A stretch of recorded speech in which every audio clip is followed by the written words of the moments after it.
Hey, how you going? Mark McGuinness back again with another little short session for you today. I've got something really interesting that I think is going to.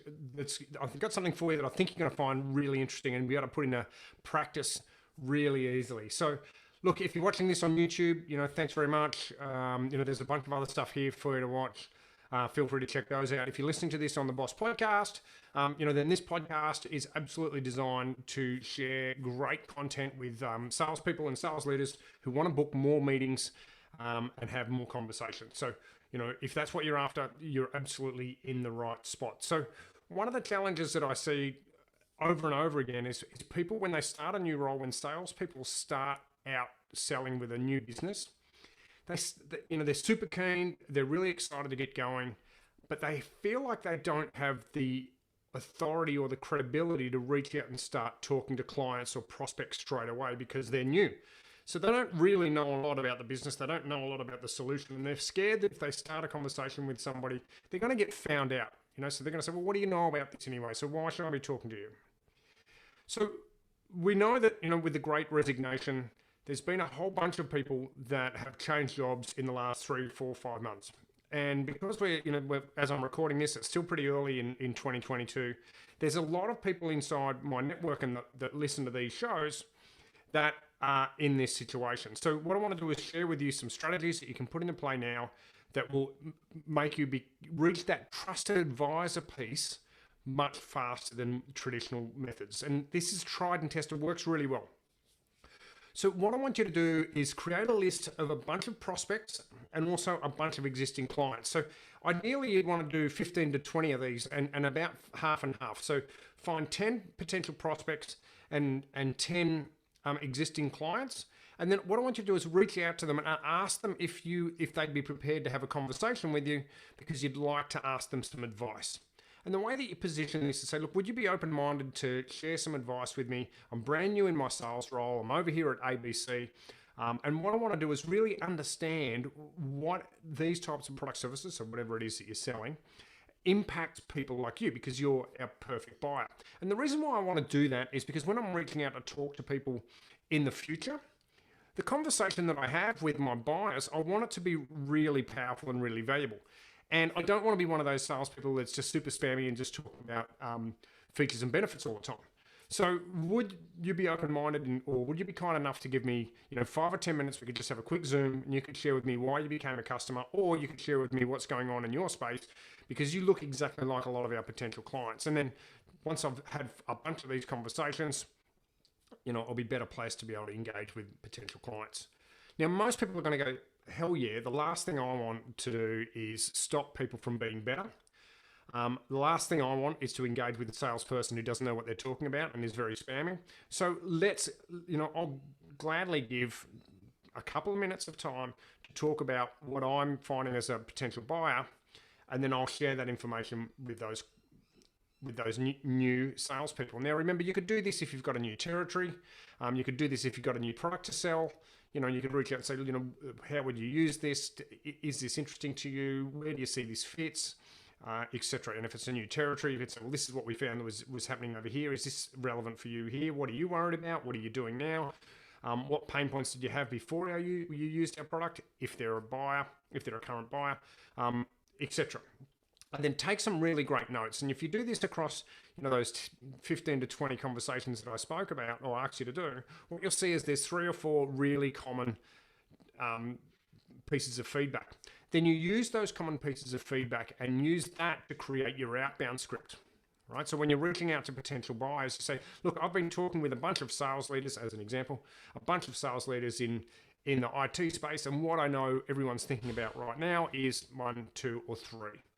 Are you concerned about those, or do you have everything signed up and all your sales team hitting their budget and on target? Right?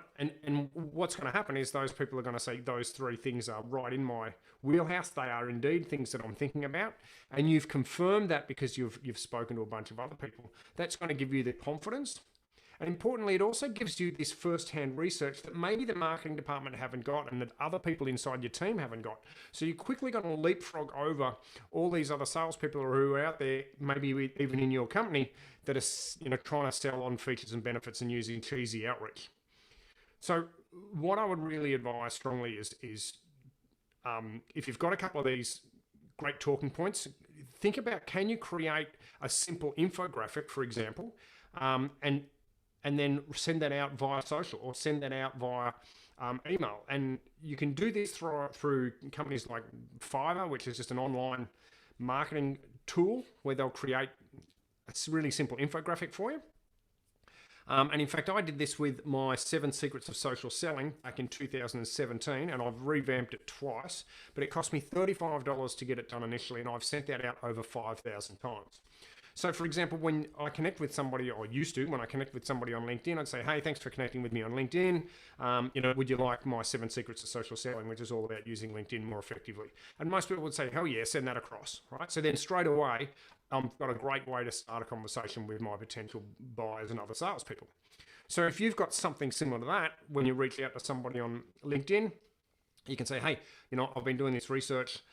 Would you like to, to get a summary of the research, what people have said is important in their space? Most people are going to say, yeah, by all means, shoot that across.